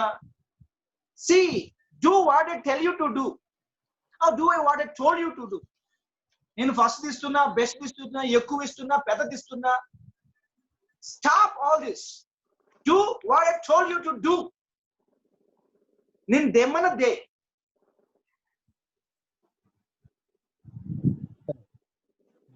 And Cain did not do that. He failed to take what God wanted. ఎందుకంటే ఒకటి చెప్తున్నా మీకు, మళ్ళీ ఒకసారి రిపీట్ చేస్తున్నా. దేవుడు కాదు అన్నాడంటే అవును ఏంటో ముందే చెప్పుకుంటాడు. అవునేంటో ముందే చెప్పకుండా కాదనేటటువంటి నైతిక హక్కు మనకుందా? అవును ఏంటో ముందే చెప్పకుండా కాదనగలమా? లేదు సార్. రైట్, ఆయన అవును ఏంటో ముందే చెప్పుకున్నాడు కాబట్టి కాదని అనగలిగాడు.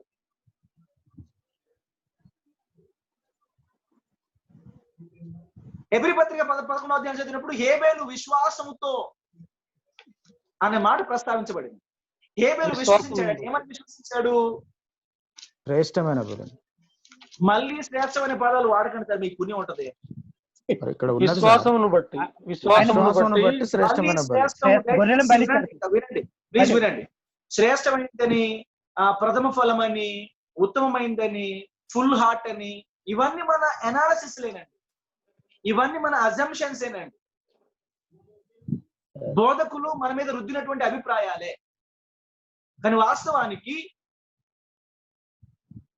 ఇక్కడ హార్ట్ఫుల్, బెస్ట్, ఫస్ట్ ఫ్రూట్ ఇవి కాదు. Do what has been told you to do. And హేబేలు యొక్క బలిలో లిసన్, హేబేలు యొక్క బలిలో హిస్ ఫెయిత్ రిఫ్లెక్టెడ్. కేన్ బలిలో his faith did not reflect. హేబేలు బలి విశ్వాసాన్ని కనబరిచింది. ఏమర్పించాడు? ఒక జంతువుని చంపి రక్తం చిందించాడు. దాంట్లో విశ్వాసం కనబడుతుంది. అంటే your sacrifice reflects your faith. Faith in what? Faith in whom? మళ్ళీ విశ్వాసం పదాల విశ్వాసం లేదు. హేబేలు ఏమని విశ్వసించాడు అనే ప్రశ్న రావాలి మనకి. ఏమని విశ్వసించాడు అంటే, నా కొరకు ఒక విమోచకుడు రాబోతున్నాడు, ఆ విమోచకుడు తన యొక్క రక్తాన్ని నా కొరకు చిందించబోతున్నాడు, ఆ రక్తం చిందించబడేంత వరకు, ఆ పరిపూర్ణ సంపూర్ణ నీతి గల రక్తం చిందించబడేంత వరకు ఈ జంతు రక్తాన్ని అట్టి పెట్టుకొని నన్ను ఉపేక్షించు, నా పాపాన్ని ఉపేక్షించి నన్ను కాపాడు అనే విశ్వాసము రాబోతున్నటువంటి విమోచకుల్లో హేబేలు విశ్వాసాన్ని వ్యక్తం చేశాడు. హేబేలు నమ్మాడు. హేబేలు విశ్వాసం వదలగొట్టదు. హేబేలు ఏమని విశ్వసించాడు అంటే, విమోచకుడు రాబోతున్నాడు, రాబోయే విమోచకుడు గుర్తుగా ఆయన వచ్చి సంపూర్ణ పరిపాలన జరిగించేంత వరకు, సంపూర్ణ విమోచన జరిగించేంత వరకు ఈ జంతువును అట్టి పెట్టుకోమని దేవునికి బలర్పించాడు. సో ఆ విశ్వాసము ఆ బలిలో రిఫ్లెక్ట్ అయింది. హేబేలు చేసినటువంటి ఈ యొక్క సంగతి కయ్యను ఈ పని చేయలేకపోయాడు. కయ్యను ఆ విశ్వాసాన్ని ప్రదర్శించలేకపోయాడు. కాబట్టి వాడి విశ్వాసం వాడి బలిలో రిఫ్లెక్ట్ కావాలి, వాడి అవిశ్వాసం వాడి బలిలో రిఫ్లెక్ట్ అయింది. ఏంది? ఆయన ఏమో చెప్తాడు, నా ఇష్టం, నాకు దోషి నేను తీసుకుపోతాను. The best of the best of the best in your side cannot be the best in the side of God. I have no doubt that Cain had taken the best. I'm sure he had taken the best. ఎందుకంటే ఎవరున్నారు దాచిపెట్టుకోవడానికి? మీరు మనం ఉన్నాం దాచిపెట్టుకుంటాం. మన పిల్లలు ఉన్నారు, పరిస్థితులు బాగాలేవు, ఇప్పుడు కాలం ఎటుపోయి ఎటు చుట్టూ, కరువాయ, కాటకమాయ, కష్టమాయ, నష్టమాయ, ఉద్యోగాలు, వ్యాపారాలు లేవు, మనం దాచిపెట్టుకునే అవకాశం ఉంది. కయ్యను ఎవరి కోసం దాచిపెట్టాలి? ప్రాక్టికల్ గా ఆలోచించండి. కయ్యను ఎవరి కోసం దాచిపెట్టాలి? ఎవరి కోసం దాచిపెట్టాలండి? ఏం చేస్తారు? వాడనే తీసుకుపోయింది. అసలు మనకంటే చాలా కమిట్మెంట్స్ ఉన్నాయి, పరిస్థితులు లేవు కాబట్టి మనం దాచుకుంటాం, స్వార్థంతో దాచుకుంటాం. కయ్యను ఎవరికి వస్తే దాస్తాడండి? అంత భూమి ముందుంది, అంత పంట ఉంది, ఎవరికోసం దాచిపెడతాడు? బెస్ట్ ఇచ్చున్నాడు కాబట్టి the best in the side. It's not, don't give the best, give what God asked. Your best cannot be the best in the sight of God. గుర్తుపెట్టు, మన ఆలోచనలు వేరే, ఆయన ఆలోచనలు వేరే కదా. మనం ఏమంటాము? ప్రభువా నేను బెస్ట్ తీసుకొచ్చిన అంటాం. ఆ సౌలు అదే అంటాడు కదా, నేను బెస్ట్ బాగా బలిసిన వాటిని, కొవ్విన వాటిని తీసుకొస్తా అంటాడు. నోరు మూసుకోండి. Do what I tell you to do. Don't do the best in your sight, do the right in my sight. ఆమేన్. Don't do the best in your sight, but do the right in God's sight. మనం ఏం చేస్తుంటే మన దృష్టిలో best చేసుకుంటూ పోతాం. కాదయ్యా, దేవుని దృష్టిలో రైట్ చేయండి. మన దృష్టిలో ఉత్తమమైన దానికంటే దేవుని దృష్టిలో సరైన చేయడం మంచిది.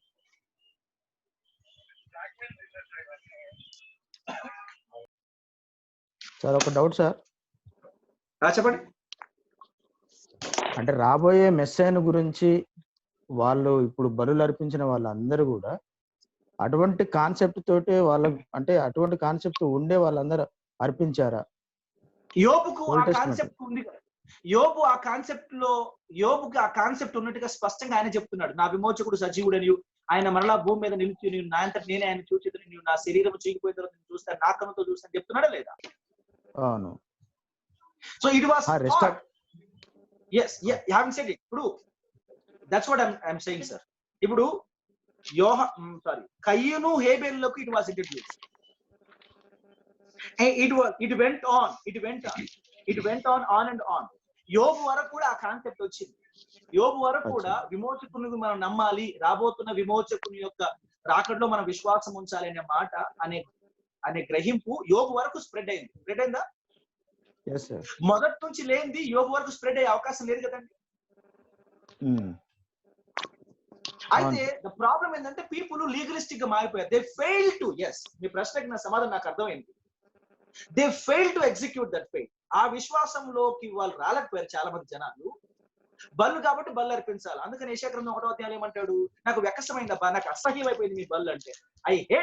ఐ హేట్ అసలు మీరేం చేయొద్దు, నాకు ఇష్టం లేదు మీ బల్లు అంటారు. ఎందుకు? ఏంటంటే నువ్వు బల్లిని కోరినావు కదా, నువ్వు తీసుకొస్తున్నావు చూడు, నీకు కావాల్సింది రక్తమే కదా, నీకు కావాల్సిన బల్లే కదా, ఇదిగో ఈ బల్లు నీకు ఇస్తున్నావు చూడు అని నేను అడిగాను కాబట్టి మీరు అడిగారు కాబట్టి మేము బల్లు అర్పిస్తున్నాం అన్నట్టుగా మారిపోయింది. కానీ దేవుడు దానిని ఇష్టపడలా.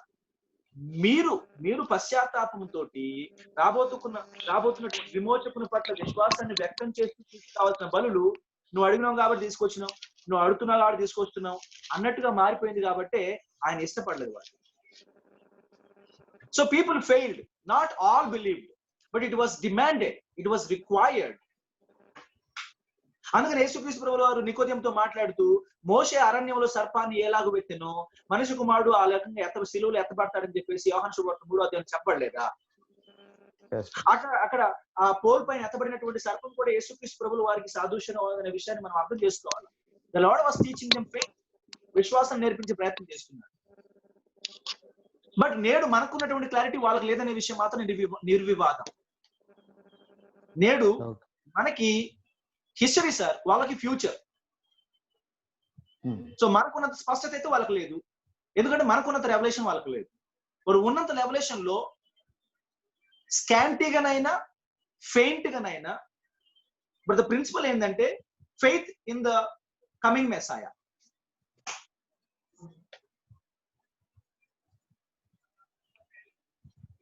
ఇద్దరితో మనం ముగించుకుందాం రేపు అసలు ఆదివారం.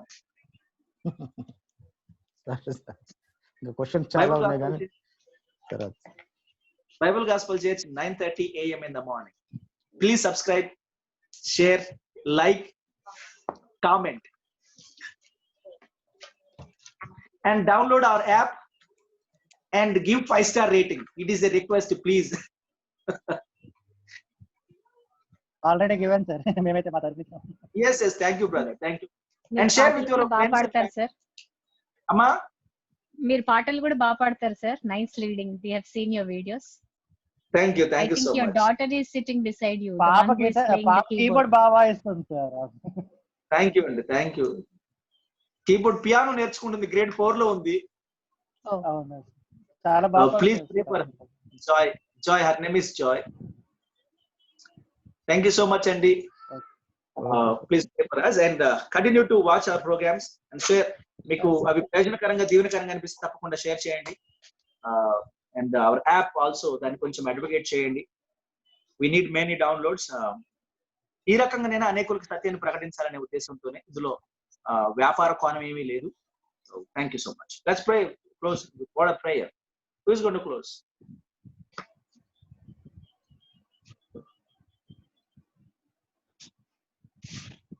రవికుమార్ గారు ప్రార్థన చేసి క్లోజ్ చేయండి సార్. పరిశుద్ధుడైన మా గొప్ప దేవ, నీ నామానికి వందనాలు చెల్లిస్తూ ఈ యొక్క సాయంకాల సమయమున విమోచన యొక్క క్రయధనం, దాని యొక్క సత్యం, దాని యొక్క లోతులు తెలుసుకోవడానికి మాకిచ్చిన నీ కృపను బట్టి వందనాలు. నీ దాసుని మా మధ్యలో ఎంతో చక్కగా నాయన వాడుకుంటున్నందుకు స్తోత్రాలు చెల్లిస్తూ, మేము కూడా వ్యక్తిగతంగా ముఖ్యంగా ప్రభా ఈ విమోచన క్రయధనం యొక్క వెలను, దాని విలువను తెలుసుకోవడానికి మేము మా ప్రార్థన బలిపీఠల దగ్గర దేవా ఎంతో చక్కగా నీ సన్నిధిలో నేర్చుకోవడానికి మా ప్రార్థనలు ఎంతో అవసరమని ఎరిగిన వారమే నీ సన్నిధిలో ఎక్కువగా ప్రార్థించడానికి సహాయం దయచేయమని, మా ప్రార్థనల ద్వారానే నువ్వు మమ్మల్ని వెలిగించే దేవుడవని వాక్యం విన్నా తండ్రి, నీ సన్నిధిలో మేము ప్రార్థించకపోతే మాకెంతో నష్టమని ఎరిగిన వారమే నీ సన్నిధిలో బ్రతిమాలుకుంటూ నీ దాసుని కూడా మా మధ్యలో ఇంకా బలంగా వాడుకున్నాము నాయన. ఈ క్లాసులో ఆయన వింటున్న మమ్మల్ని అందరినీ కూడా ప్రత్యేకమైన నీ కృప చేత దేవా, ఈ యొక్క కోర్స్ అయ్యేలో మాకున్న డౌట్స్ అన్ని కూడా ఎంతో చక్కగా క్లారిఫై చేసుకొని నీ సన్నిధిలో ఎంతో ఒక అష్యూరెన్స్ తో నీ సన్నిధిలో సేవ చేయగలిగిన కృప మా అందరికి దయచేయమని యేసుక్రీస్తు ప్రశస్తమైన నామమున ప్రార్థించి విశ్వాసంతో వేడుకొంచున్నాము తండ్రి. Amen. Thank you sir, thank you so much. God bless you. Bye bye. Thank you sir, thank you. Yes, Lord, sir.